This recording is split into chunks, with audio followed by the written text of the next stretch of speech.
Hello everyone. Welcome to Worchester Street. I hope you enjoy your stay. This week, we follow up with the private investigator working in Chicago as he follows through with another strange case involving a man stalking a neighborhood in a disturbing costume. As always, I'll remind you to stay tuned after the story for some special announcements. That being said, let's get started.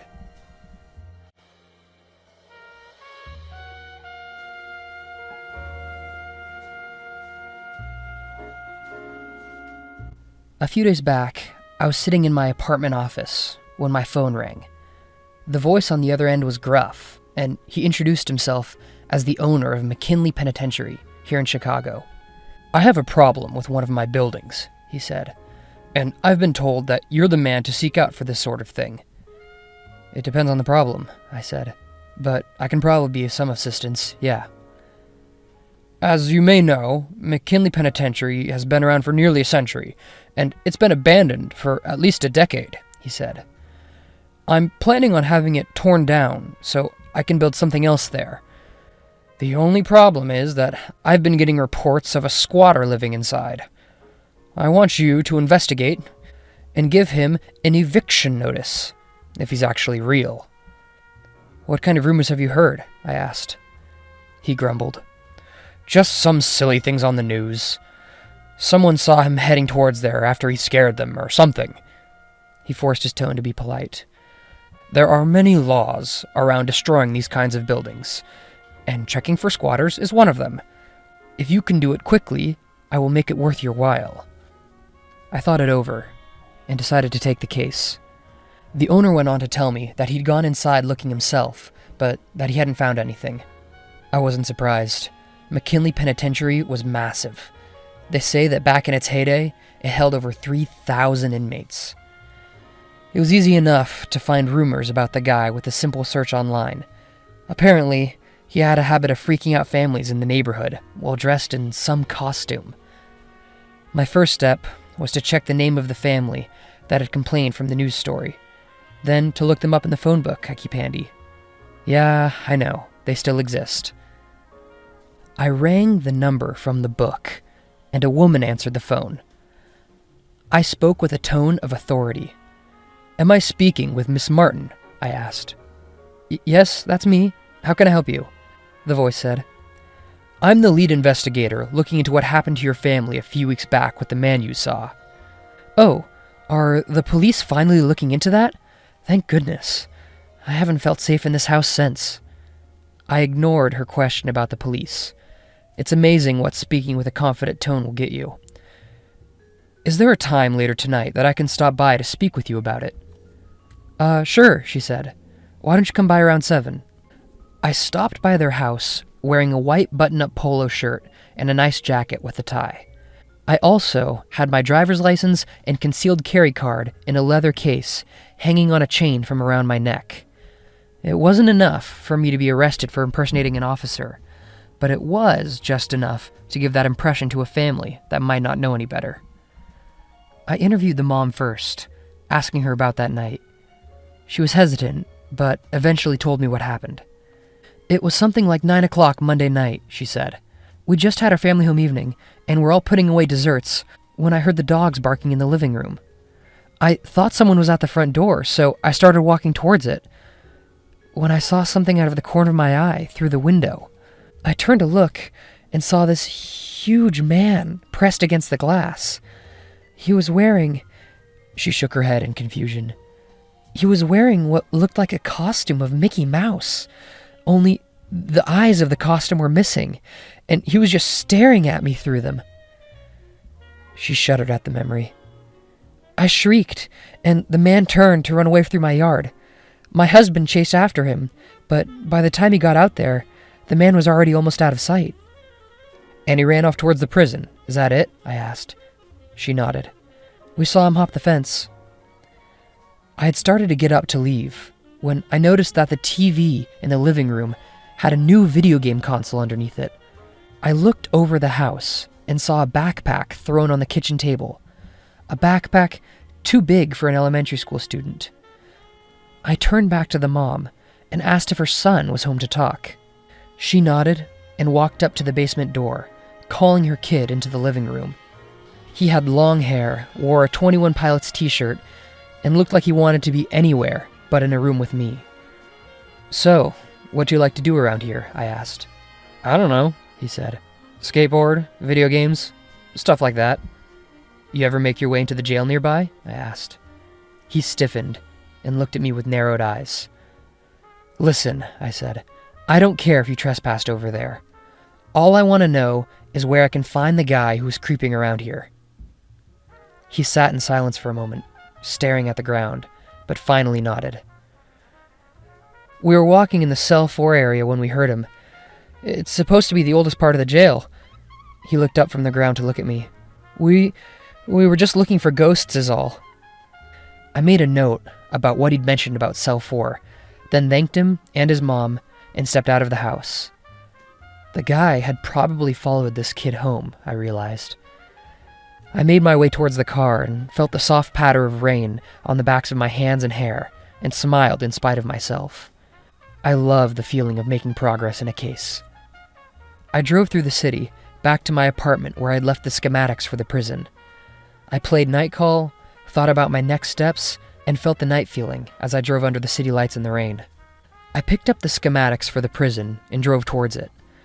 You might be asking why I didn't wait for the next day. It's because I knew that this guy probably didn't spend his days there. If I was going to find him, or his home in the prison, it had to be during the night when he'd be home. I checked the schematic for a path that led towards cell 4 and mapped it out on my phone.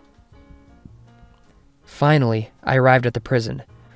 It was older than the pictures I'd seen had led me to believe, and was lit up by the occasional flashes of lightning through the rain. I checked through the equipment that I'd brought. A camera with a flash to document whatever I found, a concealed carry pistol, in case he turned out to be a murderer, and my phone, to navigate my way around the maze of corridors that made up the penitentiary. I made my way into the building, stopping occasionally to take pictures and record video. Here's part of a video that I took inside the prison. The prison was bizarre. Some parts of it seemed almost modern, but other parts looked like they'd been built during World War II. I finally reached the spot the kid had mentioned, cell 4. McKinley Penitentiary was a patchwork of renovation in different parts, each from the era it was built.